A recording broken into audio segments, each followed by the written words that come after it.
Bonjour, Myriam, naturopathe pour enfants. Aujourd'hui, j'ai envie de te parler des 5 fondements de la naturopathie. En fait, pourquoi je t'en parle? Tout simplement parce qu'il faut comprendre euh, c'est quoi le but de la naturopathie aussi, en fait.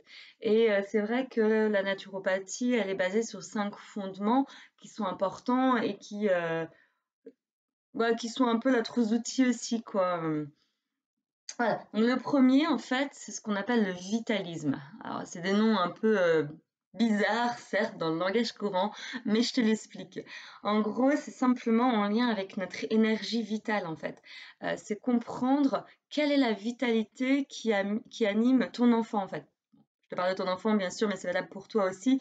Mais quelle est sa vitalité à lui? Est-ce qu'il a une très bonne vitalité à la base? Est-ce qu'il a une vitalité un petit peu moins élevée? Voilà, c'est pouvoir comprendre cette vitalité et puis accompagner cette vitalité, donc soit à être toujours égale à elle-même, soit pouvoir la renforcer avec des outils de naturopathie tout simplement, afin que ton enfant puisse retrouver le chemin de la santé. Le deuxième fondement, qui est quand même un des fondements qui est très important et qui est, je dirais, un qui m'anime moi le plus, c'est le causalisme. C'est vraiment comprendre que la naturopathie, elle est là pour chercher la cause du trouble, la cause profonde du déséquilibre en fait. Si on prend par exemple le stress, pour moi, le stress n'est qu'un symptôme. En fait, le stress, il a derrière des émotions bien particulières qui sont les causes de ce stress-là, ou une manière de voir la vie qui est la cause du stress en fait. Voilà, donc c'est pareil pour les maladies, voilà, le rhume, il a une cause fondamentale, l'arthrose a des causes, le cancer a des causes, voilà. L'idée de la naturopathie, c'est vraiment de trouver quelle peut être la cause. Et en tout cas, de pouvoir tenter d'y remédier si cela est possible. Je sens que ce n'est pas toujours possible, il faut voir les conditions de la personne. Ensuite, nous avons comme fondement l'humorisme. Alors, l'humorisme, c'est très abstrait, mais je t'explique.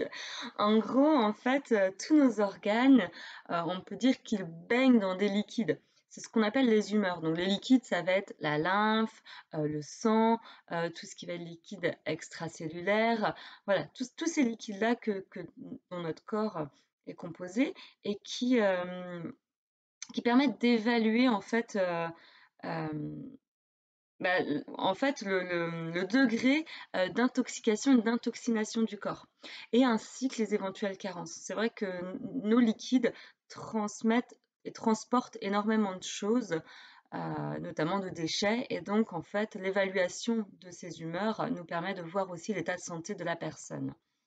Ensuite, nous avons comme fondement l'individualisme, donc c'est un des fondements qui est important, dont je te parlerai probablement souvent.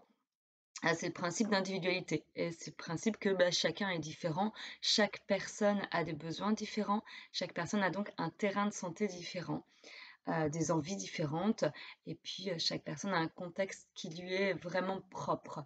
Donc c'est vrai que la naturopathie doit s'individualiser à chaque personne. Ça, c'est important et fondamental. Euh, donc le dernier fondement que je vais te parler, c'est l'holisme. Alors, l'holisme, c'est bizarre dit comme ça, mais je pense que tu connais bien plus le principe holistique, donc qui est de prendre la personne dans sa globalité. C'est-à-dire que si on prend ton enfant, il n'est pas juste un nez qui coule ambulant, il a toute une attaque de son corps, entre guillemets, toute une sphère de symptômes en fait. Mais c'est pas que le symptôme, c'est aussi comprendre que quand il lui arrive un rhume, c'est une atteinte de sa personne dans sa globalité. Donc, un rhume de temps en temps, oui, c'est une réaction effectivement qui va être une réaction de sortie de déchets. Par contre, un enfant qui ferait des rhumes chroniques, faudrait peut-être aller chercher la sphère émotionnelle, psychologique, mais aussi physique. Voilà, c'est vraiment cette idée de pouvoir s'intéresser à la personne dans sa globalité, dans son entièreté. Voilà, j'espère que c'est plutôt clair pour toi, cette notion, de fondement, de naturopathie. Si jamais tu as des questions, n'hésite pas à me les poser en dessous, en commentaire, je serai ravie d'y répondre. Je te souhaite une belle journée. Au revoir.